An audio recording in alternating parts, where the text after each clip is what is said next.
자, 일어나십시오. 예배드립니다.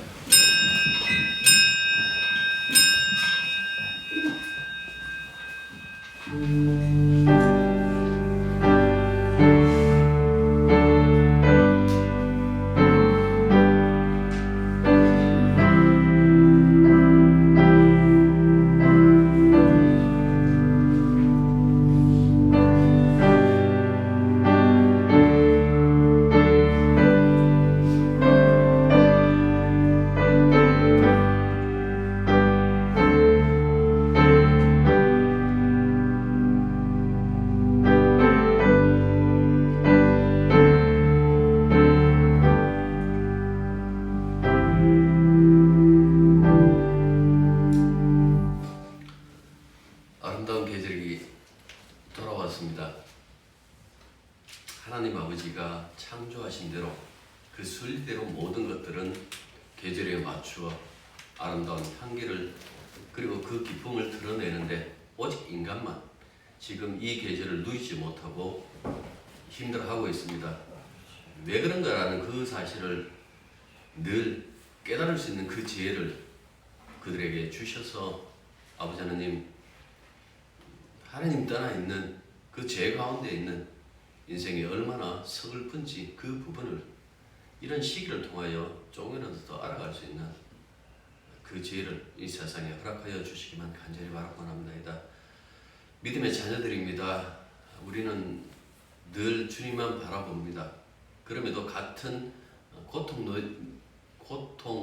내에 있지만은 주님 이것을 고통스럽게 여기지 않고 오히려 더욱더 주님을 사랑하고 바라보는 그 계기로 삼을 수 있는 그런 마음을 저희들에게 허락해 주시고 이 예배의 처음과 마지막 그 순간까지 주의 영이 함께 하셔서 우리를 붙잡아 주시옵소서. 예수님 이름으로 기도드립니다. 아멘. 자, 말씀 보시겠습니다. 에베소서 5장 15절부터 20절. 그런즉 너희가 어떻게 행할지를 자세히 주의하여 지혜 없는 자같이 하지 말고 오직 지혜 있는 자같이 하여 그러므로 어리석은 자가 되지 말고 오직 주의 뜻이 무엇인가 이해하라.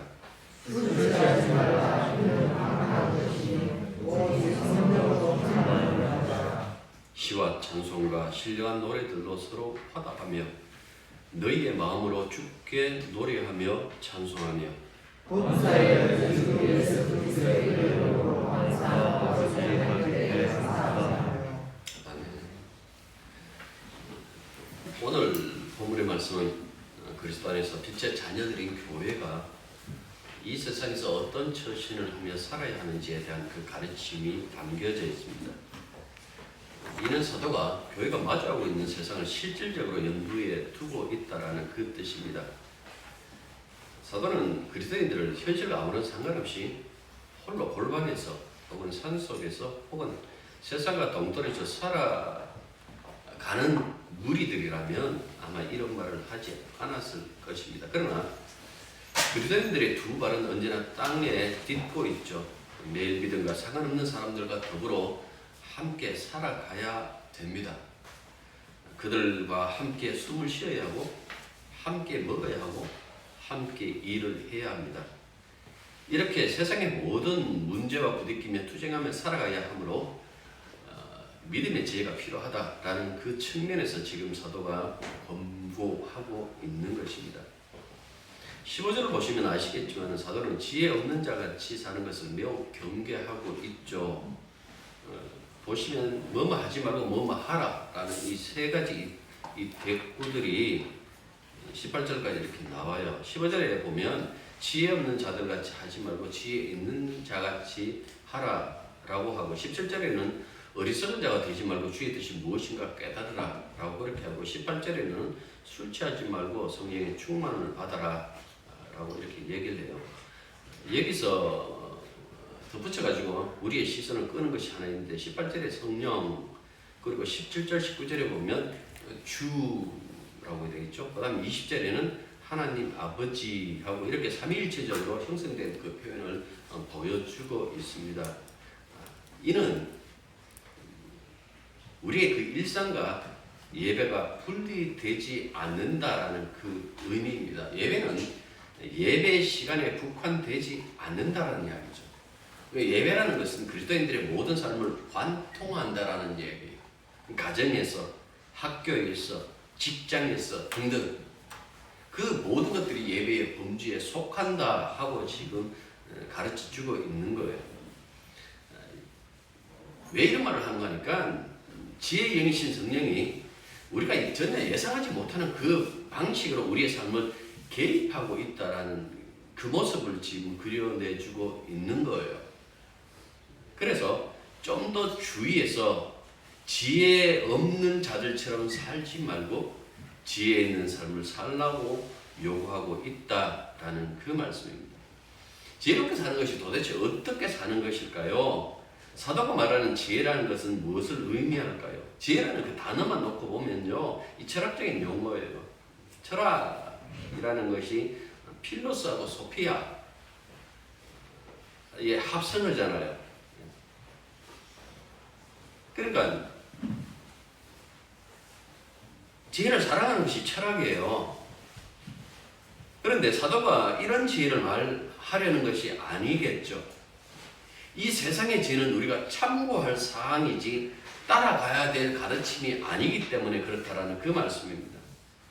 사도가 동일한 언어, 그러니까 그때의 그 헬라어를 사용하고 있지만은 그 단어는 동일한데 내용은 전혀 다른 그 내용을 지금 담고 있는 거예요.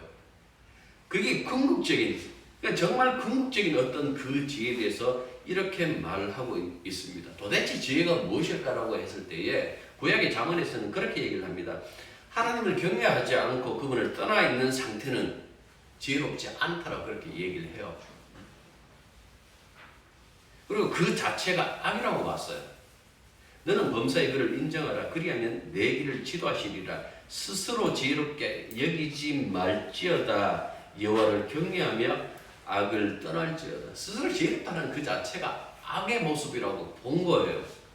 그러니까 하나님을 의지하지 않는 그 모든 것들이 다 악이다라고 그렇게 봤다라는 그 말씀이죠.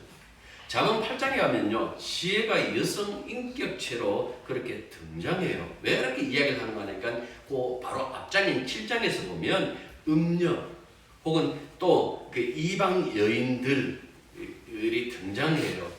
이 사람들이 사람들을 미혹하게 하여 상하게 하고 죽게 한다라고 그렇게 경계를 한다고요.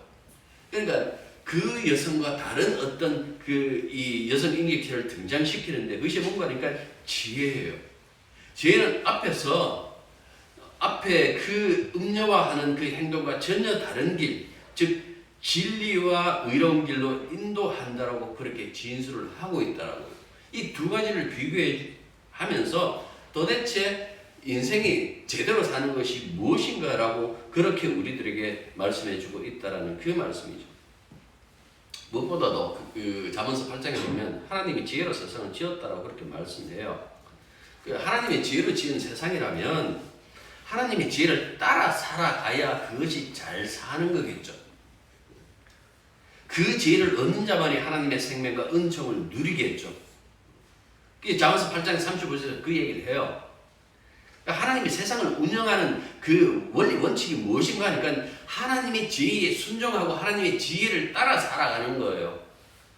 그런데 사람들은 그 죄 짓고 난 다음에 자기 일에 바빠가지고 그걸 신경 안 씁니다.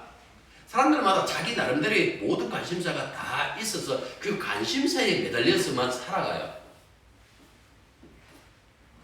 당구 좋아하시는 분은 한 번쯤은 다 겪었을 일이 있어요. 당구가 한참 당구가 재밌으면요, 밥상에 이 반찬 그릇들이 다 당구처럼 보여요. 젓가락 딱 들고 그냥 이렇게 계산하는 거예요. 어디를 치면 되는지, 어떤 각도에서 어떤 힘을 주면 되는지 그걸 본다라고. 잔다고 누워서도 이렇게 보면 천장을 쳐다보면서 그렇게 당구공, 그 당구를 어떻게 해야 되는지 그게 아른아른거린다고요. 그러니까 사람들은 자기 관심사에 몰입하면 그 관심사 외에 다른 것에는 관심이 없다라는 그 말씀입니다. 정말 소중한 것이 무엇인가라고 물어봤을 때 다들 그 얘기를 해요. 그거야 예수 믿는 거 아니겠어요? 하나님께 영광 돌리는 삶이 아니겠어요? 말은 그렇게 해요. 그런데 과연 그것이 자기 관심사로 늘 두고 하나님의 그 지혜를 따라 사는가? 그렇지는 않죠. 요즘 예능 프로그램에서 전방위로 활동하는 그 친구 하나 있어요. 김종국이라고. 김종국 씨가 후배들에게 몸 만드는 운동을 가르치면서 맛있다라고 그렇게 표현을 사용해요. 내가 보기에도 남자 연예인 중에서 김종국 씨가 가장 아름다운 근육질의 그 몸을 가졌다고 생각해요. 그런데 그 아름다운 육체성이 오늘 본문 16절 한번 보십시오. 세월하고 이렇게 때라는 말 이렇게 등장하잖아요. 세월, 때, 세월하는 것보다 때 이렇게 등장해요. 그런데 이 개입하면 그 아름다운 그 육체도 다 무너져요.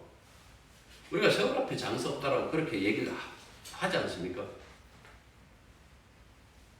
돈 벌고 취미생활하고 몸 만들고 그게 나쁘다는 게 아니에요. 세상 살아가면서 뭐 다 해야 될 일들이니까 다 좋아요.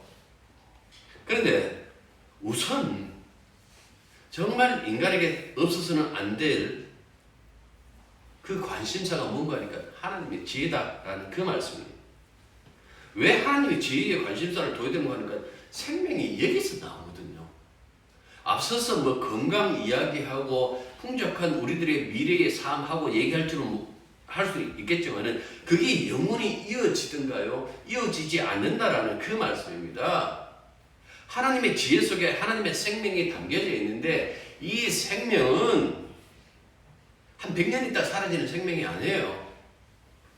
하나님의 생명 이야기할 때 항상 등장하는 그 용어가 뭔가 하니까 영생이에요. 그 영생요. 그 영생이 여기에 달려져 있다라고 그렇게 얘기를 하고 있는 거예요. 세상 사람들이야 하나님의 그 생명에 관심을 두지 않는다 할지라도 우리는 다르잖아요. 14절에서 뭐라고 얘기를 합니까? 자면서 깨어나라. 죽은 자들 가운데서 일어나라. 우리는 이미 그 이야기를 들은 공동체다라는 그 말씀입니다. 성령이 우리를 영적 장과 죽음에서 우리를 건져내서 빛의 자녀들이 되게 하셨잖아요. 그 빛의 자녀들의 모임인 교회라면 하나님의 지혜에 관심을 두고 살아가야 되는 것은 마땅하다라는 그 말씀입니다. 그저 이 세상의 프레임에 갇혀가지고 자기 살기 위해서 발버둥치는 그 모습, 하나님이 좋아하는 모습 아니에요. 하나님이 미워하고 싫어하는 모습이에요. 우리가 여러 번 찾아왔지만은 우리 얼굴 모양은 다 달라도 예수 믿는 것 하나가 일치되어 있잖아요. 그 예수 믿는 자들의 그 공통점이 하나 있어요. 그 성경에서 끊임없이 이 이야기를 했는데 이걸 우리가 반복해서 찾아봤어요. 이게 로마서 14장에 나오잖아요. 우리 중에 누구도 자기를 위하여 죽거나 자기를 위해서 살지 않는다라는 그 말씀이잖아요. 그러니까 예수 믿는다라는 것은 이제 삶의 그 방향이 달라졌다라는 것을 이야기를 해주고 있죠. 왜 그럴까? 왜 우리는 세상 사람들은 다 자기 인생 놔두고 어떻게든 성공하기 위해서 그렇게 살아가는데 내가 그 삶을 그들과 똑같은 프레임에 갇히지 않고 만약에 거기서 벗어난다면 우리는 지는 것이 아닐까라고 그렇게 생각하잖아요. 그런데 성경에서는 어떻게 이야기를 하는 거 하니까 그렇지 않다라고 얘기를 하는 거예요. 왜? 하나님께서, 주님께서 너희들 대신 죽고 너희들 대신 살았기 때문에 그렇지 않다라고 그렇게 얘기를 해요. 세상 사람들이 자기를 위해서 사는 이유가 뭡니까? 살기 위해서 살잖아요. 살기 위해서 그렇게 사는데 그 사람들은 다 죽어요. 그렇지 않습니까? 근데 우리는 자기를 위해서 안 사는데요. 우리를 향해서 살았다라고 얘기를 해요. 왜요? 우리를 대신 죽었다가 다시 사신 그분의 무덤, 예수님의 무덤만 비어 있잖아요. 나머지 무덤은 다 그 속이 차 있는데요. 오직 예수님의 무덤만 비무덤이에요. 이걸 왜 이야기를 할까? 진짜 인생이라는 것이 무엇인지, 진짜 삶이라는 것이 무엇인지 보여주고 있는 거예요. 사람들은 그렇게 악착같이 자기를 위하여 살기 위하여 발버둥 치는데 그들은 결국 죽더라.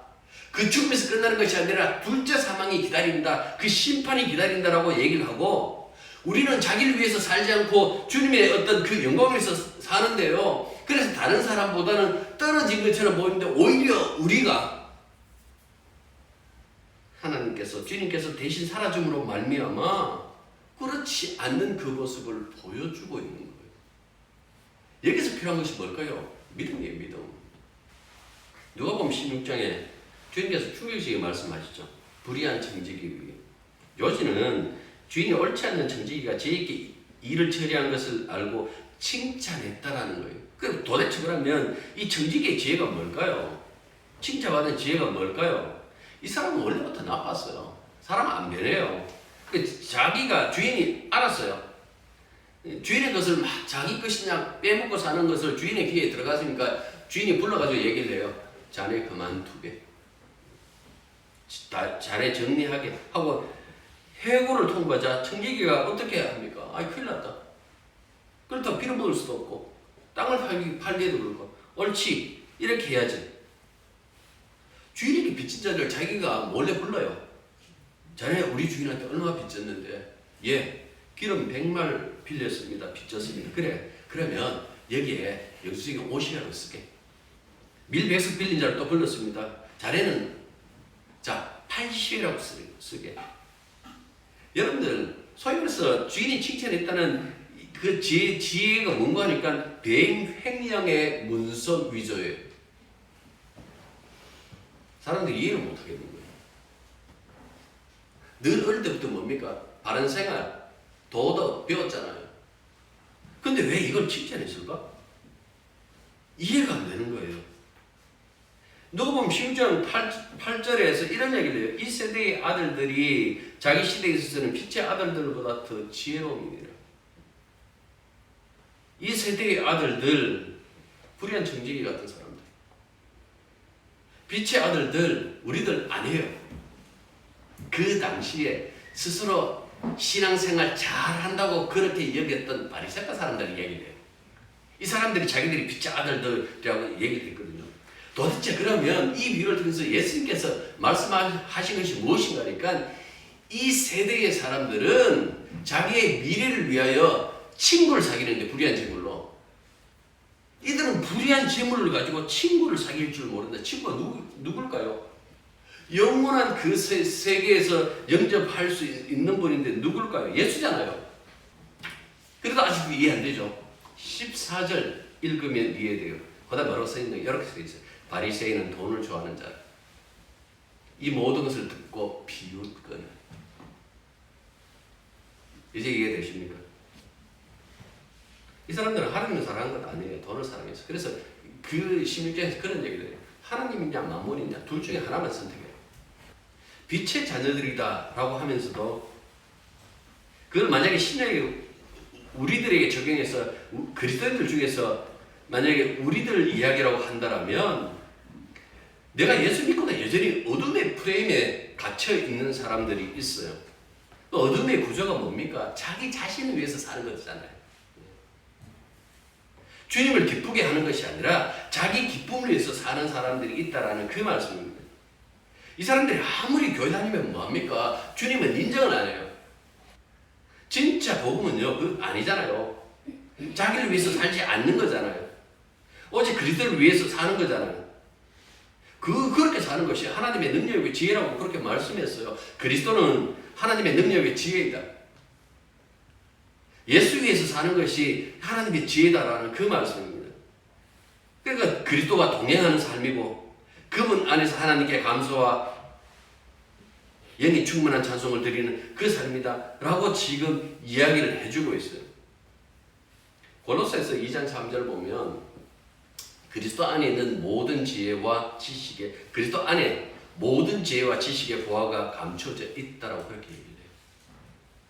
천상병 시인 아시죠? 그분이 돌아가시기 전에 이런 말을 했어요. 그분 인생은 뭐 여러분들 뭐 좀 문화에 관심 있는 분들은 다 아시겠지만은 그 얘기를 해요. 이분이 인생을 얘기를 하면서 잠시 저는 소풍 왔다고 생각한다고 그렇게 얘기했다고. 여러분 소풍 가면서 우리가 제일 좋아했던 그 노래가 뭐였어요? 보물찾기. 보물찾기죠. 인생은, 그리스도인의 인생은요, 보물찾기, 날마다 보물찾기 한다고 생각하시면 되는 거예요. 그리스도 안에 담겨져 있는 그 지혜, 그 지식의 보화가 무엇인지 날마다 그 보물찾기 한다라고 그렇게 생각하면 되는 거예요. 왜 그렇게 살아가야 되느냐? 그렇게 살면 억울하지 않겠느냐라고 누가 반문한다면 16절이 이렇게 대답해요. 세월을 아끼라. 때가 악하니라. 여기서 세월은요, 연대기적으로 흘러가는 시간인 크로노스가 아니에요. 지금도 이렇게 초침이 돌아가고 있는데 저 크로노스가 아니고 하나님의 사건을 의미한 카이로스를 사용했어요. 다시 말해서 세월을 아끼라 하니까 시간을 아끼어 씁시다. 시간은 금이다. 그 말하고 전혀 달라요. 이 이야기는 하나님이 우리에게 주신 기회를 잘 활용하라라는 그 이야기입니다. 왜냐하면 이 때가 바로 헤메이라, 날들이라는 뜻이에요. 날들. 즉 시대가 악하다라는 그 말씀입니다. 바울 시대만 악할까요? 아니에요. 본질적인 관점에서 인간의 시대는 언제나 악하다. 앞으로도 역시 마찬가지예요. 과학이 발달하면 더욱더 인간의 어떤 도덕성이 높아질 것 같아요? 아니에요. 우리는 굉장히 지금 발전한 세상에 살고 있으면서 굉장히 타락한 그 세상을 함께 경험하고 있어요. 우리 시대는 그런 것이 아니고 그 이전부터 계속해서 그렇게 해왔어요. 그런데 인간들은 늘 보면 속고 그렇게 살아가는 것이죠. 그 본질적인 관점에서 인간의 시대는 언제나 다 악했어요. 앞으로도 그럴 것이고, 중요한 것은 이렇게 악하다라고 했을 때 그 악한 시대를 향한 하나님의 심판은 점점 더 가까워집니다. 이걸 갖고 종말 그러잖아요. 그래서 다시 한 번 더 15절에 보면 그걸 반복해요. 17절에서 어리석은 자가 되지 말고, 어리석다라는 것이 이 문자적으로 하면요, 생각이나 행동을 제어하지 못하는 거예요. 통제하지 못하는 거예요. 그러니까 지혜 없는 자들의 생각과 행동을 구체적으로 포괄하는 그 단어가 바로 어리석다라는 그 단어다, 이렇게 생각하면 되는 거예요. 그래 우리는 어떻게 할까요? 17절 하반절에서 뭐라고 얘기를 합니까? 주의 뜻이 무엇인지 이해하라. 주의 뜻이 무엇인지 이해하라. 기도할 때마다 우리 그렇게 기도하잖아요. 주님의 뜻이 무엇인지 알게 해 주십시오. 주의 뜻이 무엇인지 이해하라 라고 하고 뒤에서 설명해요. 로마서 12장에도 동일하게 나와요. 너희는 이 세대를 본받지 말고 오직 마음을 새롭게 함으로 변화를 받아 하나님의 선하고 기뻐하시고 온전한 뜻이 무엇인지 분별하라. 하나님의 뜻하고 주의 뜻하고 똑같아요. 언제나 아버지가 아들을 통해서 모든 일을 하시기 때문에 그렇다라는 그 말씀입니다. 그래서 예수님은 아버지와 아들은 하나다라고 그렇게 요한복음 10장 3절에서 얘기했거든요. 보면 18절부터 20절 보십시오. 술 취하지 말라. 이는 방탕한 것이니 오직 성령으로 충만함을 받아라.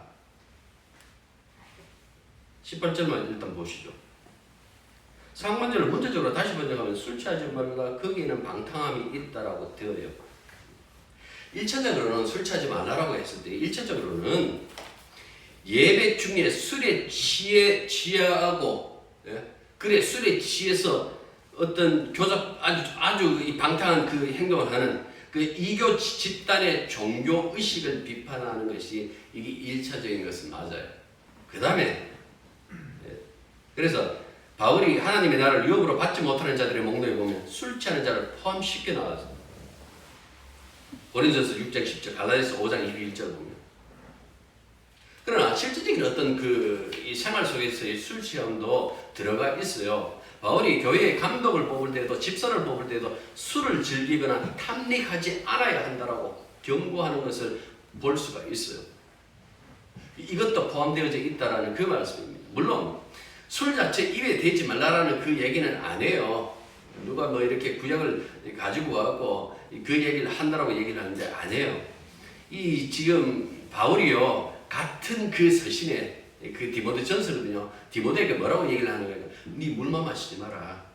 네 언제나 위장이 약해서 그런데 네 위장과 그리고 반복되는 그 병을 위하여 포도주를 쓰라라고 그렇게 권면했어요. 그 당시 이 포도주가 약이었어요. 우리도 선대서 할 때 약을 마시지만은 그렇게 사용했다라는 그 말씀입니다. 바울이 도대체 그러면 왜 여기서 술 취하지 말라라고 그렇게 얘기를 했을까? 바이브가 노래했잖아요. 맨날 술이요. 나중에 또 이 다음에 답가가 나왔어요. 술이 문제야라고 이렇게. 맨날 술이하고 제목은 술이하고 그 다음에 나왔던 그 노래가 뭔가 하니까 술이 문제예요. 여러분들 저도 뭐 과거에 한술에서 아는 대로 이런 얘기했어요. 사람이 술을 먹고 그러다가 술이 술을 먹고 결국에는 뭡니까? 술이 사람을 먹는다. 이거 지금 머릿속에 아는 사람들은 다 이제 한술을 한 사람들인 거예요. 예. 모든 바탕은 술과 연결되어 있어요. 여러분 죽고 술 먹고 이렇게 폭력성을 그 다음에 음주운전 그 다음에 뭐 성폭력 자신들뿐만 아니라 가족과 타인에게도 피해를 주는 그 경우가 대부분이죠. 자신을 통제할 수 없을 만큼 술에 빠져 사는 것은 분명히 그리스도인의 자세가 아니다라는 그 말씀입니다. 여러분들 술을 안 마시는 분들은 여기서 술을 빼버리십시오.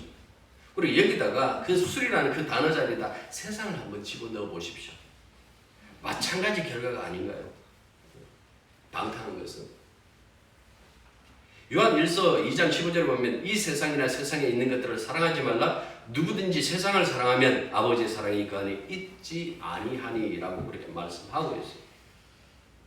그래서 도대체 그러면 어떻게 해야 될까라고 했을 때에 성령으로 충만함을 받아라라고 이렇게 얘기를 했어요.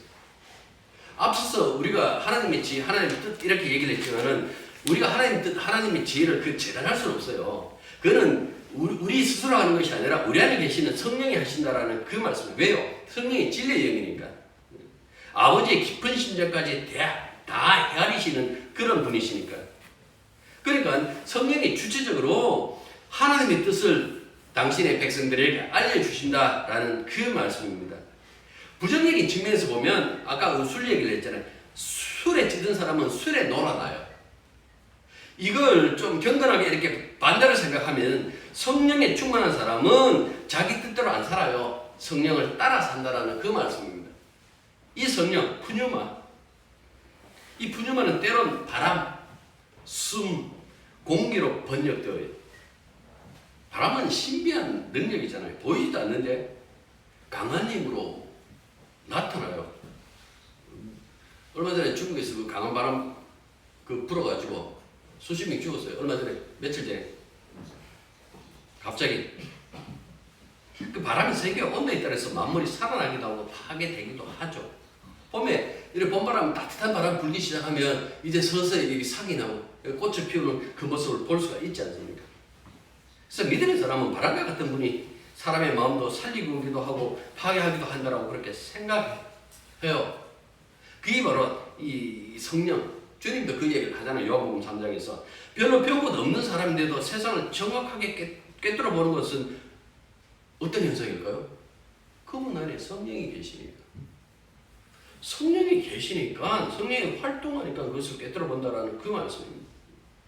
그래서 성령을 생명의 영으로 경험하고, 믿었고, 선포하는 그 일을 믿음의 사람들이 했다라는 그 말씀입니다. 항상 생각하는 게 있죠. 성령을 받은 사람은 살고 성령을 받지 못한 사람은 죽는다고. 그리고 성령 받은 사람은 하나님의 뜻을 아나 그렇지 못한 사람은 전혀 알 수 없다고 그렇게 말씀하고 있는 거예요. 그래서 성령의 충만함을 받아라 하고 이렇게 말씀하고 있는 거예요. 바울사도는 술에 중독되어서 짐승이 되는 그 방탕한 사람들을 봅니다. 옛날에는 술에 취하면 개가 된다 했는데 저는 이 말을 안 씁니다. 개가 정말 충성스럽거든요. 인간이 가장 나쁜 거죠. 성령으로 충분하게 감동하고 경건하게 살아가는 그 사람이 되라고 그렇게 얘기를 하고 있잖아요. 이건 우리들의 힘든 요구가 아니에요. 주지 않고 요구하지 않는다라고 말씀했잖아요. 바꿔놓지 않고 우리들에게 무엇을 얘기하지 않는다고요. 이미 당신의 품에 우리를 안으셨어요. 그리고 빛의 자녀들로 삼으셨다라는 그 말씀입니다. 빛의 자녀로 삼았기 때문에 빛의 열매가 저절로 맺히게 되어져 있다라는 그 말씀이죠. 그 열매들이 뭐예요? 19절부터 20절에 나와요. 시와 찬송과 신뢰와 노래들로 서로 화답하며 너희 마음으로 주께 노래하며 찬송하며 범사에 우리 주 예수 그리스도의 이름으로 항상 하나님 아버지께 감사하라. 이걸 정리하면요, 방탕하지 않는 거예요. 정리하면 방탕하지 않는 거예요. 성령으로 충만한 사람에게 나오는 것은 방탕하지 않는 그 열매들. 술에 취해서 방탕한 짓을 해대는 그 어둠의 자식들과 다른 그 삶의 모습이죠. 그래서 성경은 성령 안에서 우리가 의롭다함을 인정받고 성령 안에서 구원과 영생을 누리고 성령 안에서 천국의 축복을 누린다라고 그렇게 얘기를 하고 있는 거예요. 근데도 우리는 성령이 주도적으로 활동하는 그 활동에 잘 내어드리지 못하죠.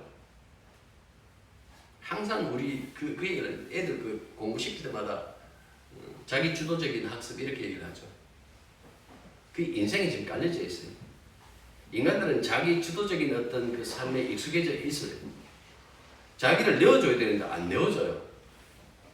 주님의 뜻을 따르고 성령에게 귀를 기울인다 하면서도 사실은 보면요, 교회 안에서 자기 뜻대로 자기 의대로 행동할 때가 얼마나 많을런지요. 참 많죠. 근데 세상 돌아가는 그 이치를 가만히 보십시오. 인간이 설치면요, 세상 망가져요. 어디 비경이 이 경치 비경이 하나 있으면요, 뭐 방송 타면서 야, 그 어디 이쁘더라라고 하면 그거 망가지는데 몇 년 안 걸려요. 사람들과 함부로 쓰레기 투척하고 그냥 다시는 안 올 것처럼 그렇게 행동하면서 그냥 그거 있다가 지나가 버린다고. 사람이 개입하면 모든 것을 다 망가지기만 했어요. 그래서 내버려 두라라고 그렇게 말씀하는 거예요. 교회는 마찬가지예요. 내가 성령에 충만하다, 내가 성령의 사례를 잡혔다, 내가 하나님의 일을 하겠다 하고 나서는 그 사람, 그 사명감에 그 불타오르는 그 사람이 많을수록 교회는 싸움터가 돼요. 왜? 스스로 그들이 다 자기 업적을 경쟁하기 때문에 그렇다라는 그 말씀입니다. 진짜 그들은요, 하나님이 어떻게 일하는지 몰라요. 왜? 진짜 성령이 충만한 것이 아니거든요. 자기 감정이 충만해져요. 내가 벌벌 살아서 일하는 것은요, 성령 충만 아니에요. 우리를 어떤 자로 여긴다 그랬어요. 항상 그랬잖아요. 자기 십자가를 지고 이걸 뭐라 그랬어요? 나는 그리스도 안에서 죽었다라고 이렇게. 내 안에서 누가 살았다고요? 성령이 살고 성령이 행한다라고 그렇게 말씀했잖아요. 우리가 지난주에 그 성경 골로새서인가 찾아왔죠.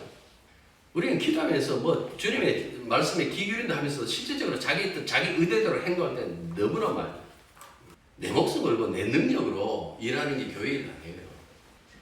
나는 엄센치고 내 안에서 성령이 공급하는 그 생명, 성령의 능력으로 일해야 된다라는 그 말씀입니다. 제가 몇 주 전에 그 엘리사 이야기 했죠. 엘리사 해골에 죽은 시체가 거기에 부딪혔더니 시체가 살아났다라는 그 얘기. 하나님께서 일하실 때 항상 죽음을 통해서 생명을 일하신다라는 그렇게 제가 해석을 해줬어요. 여러분들 여기서 만약에 오늘 이 본문에 맞춰서 다시 어떻게 해석을 한다면 하나님은 죽여서 일하는 분이에요. 죽은 엘리사가 일을 했어요. 죽은 그의 뼈다귀가 일을 했다고요. 하나님은 그렇게 일해요. 왜 그렇게 일하실까요? 바울이 늘 이 이야기를 하면서 뭘 얘기를 합니까? 자랑하지 말라라고 그렇게 얘기를 하고 있죠. 왜 자랑하지 말라라고 얘기를 했을까요? 능력이 너희들 속에서 나온 것이 아니기 때문에 자랑하지 말라라고 얘기를 했어요. 아이고, 내가 없으면 교회 돌아가겠습니까? 예. 없어요. 교회가 하나님의 능력으로 돌아가요. 내가 나서야 되지 않겠습니까? 아니요. 여러분들이 만약에 어떤 일을 했을 때에 그거는 여러분들 속에 있는 하나님의 그 능력으로 그렇게 하게 하신 거예요. 하게 하셨기 때문에 그런 것이 나오면 특징적인 뭔가니까 자랑은 안 해요. 왜? 내가 한 일 아니거든. 나는 아는 거야. 다른 사람은 모르겠는데 아이고 잘했어요. 칭찬 막 하는데 자기는 알아요. 아니, 내 속에 있는 주님이 하셨는데요. 주님이 하라는데 내가 뭐 안 할 수도 없고 하면서 허헉 하면서 이게 기쁨이고 주님이 그렇게 요구하시는 그 이야기를 지금 바울이 우리들에게 해주고 있다는 그 말씀입니다. 자, 19절 20절 다시 보십시오. 시와 찬송과 신앙 노래로 서로 화답하며 너희의 마음으로 주께 노래하며 찬송하며 범사에 우리 주 예수 그리스도의 이름으로 항상 하나님 아버지께 감사합니다. 예배죠. 예배죠. 이거 혼자 되는 게 아니에요. 여기 보면 서로 화답하라라고 나오죠. 그리고 너희의라고 이렇게 이 단어가 나와요. 이 단어를 통해서 이게 우리가 함께 공동체의 그 예배에 대해서 그렇게 얘기를 해주고 있죠. 찬송은 찬송이고 시는 시편이고 찬송은 찬송이고 신뢰한 노래 해갖고 뭐 따로 뭐 신뢰한 노래 있다고 생각하지 마십시오. 이 신뢰한이라는 이 단어가 어떤 상황에는 없어요.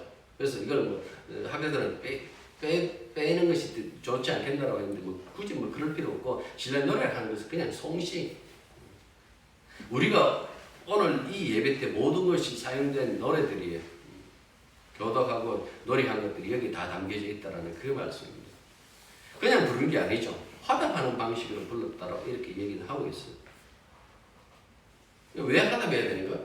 예배가 성령 충만함을 경험하는 사람들이 함께 모여서 드리는 그 거룩한 예절이기 때문에 그렇다라는 그 말씀입니다. 우리가 함께 모여서 서로가 한 하나님, 한 주님, 한 성령의 사람이라는 그 사실을 확인하는 거예요. 그래서 그 삼위 하나님께 우리가 영광 돌리고 있다라는 그 말씀입니다. 그러면서 확인하는 게 뭡니까? 우리의 삶은 이 삼위 하나님이 책임하에 있다. 우리 스스로 사는 것이 아니라 하나님께서 우리를 살게 하신다. 그래서 주마다 돌아오는 주마다 다시 모여서 주님을 찬양하고 항상 그리스도의 이름을 하나님께 감사하는 그 공동체가 뭔가 하니까 교회라는 이야기예요. 어떻게 살았어요? 아유 주님께서 살려주셨어요. 어떻게 살았어요? 마찬가지예요. 우리가 같은 형제래요. 자매네요. 그러고 교회라고 그렇게 얘기했어요.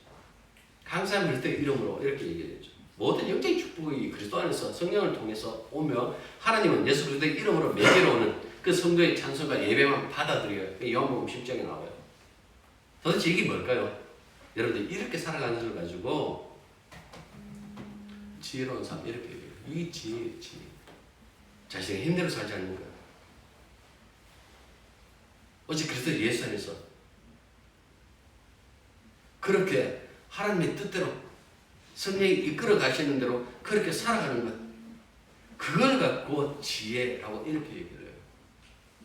쓱 한번 자신의 삶을 이렇게 돌아보십시오. 이 공동체 안에서 내 삶의 모습은 하나님의 지혜인지 아닌지, 이게 마음에 부담이 오고 있더라면 이게 어긋나 있다라는 이야기예요. 이 어긋난 것을 다시 이렇게 붙이는 것도 하나님께서 하세요. 그래서 기도하시면 되죠. 주님 회복시켜 주십시오. 이 지혜라는 그 사실을 여러분들이 잊지 마시는 거예요. 기도하겠습니다. 세상을 우리 지혜로 사는 것이 아니라 언제나 하나님의 지혜로 살아야 된다는 그 사실을 잊지 않게 해 주십시오. 빛의 자녀들이고 하나님의 자녀들입니다. 그래서 우리의 삶의 태도와 모양이 어둠의 자녀들, 이 세상 사람들과 다른 모습을 하고 있다는 이 너무나 평범하고도 또한 특별하기도 한 이 진리를 저희들 잊지 않게 해주시사 오직 삶의 모든 것을 주께 맡기고 살아갈 수 있는, 때로는 죽어있는 그 모습으로 주님 앞에 나타나는 그런 지혜로운 하나님의 자녀들이 되게 도와주옵소서. 예수님 이름으로 기도드립니다. 이제는 우리 주 예수 그리스도의 은혜와 하나님 우리 아버지의 크고 놀라우신 사랑과 성령의 교통하심과 교제하심이 진실로 늘 하나님의 그 지혜의 삶에 동참한 것을 가장 큰 기쁨으로 느끼며 민감하게 언제나 그 부분에 깨어 살아가기를 다짐하는 당신의 자녀들 위해 이제부터 항상 함께 있기를 축원하옵나이다.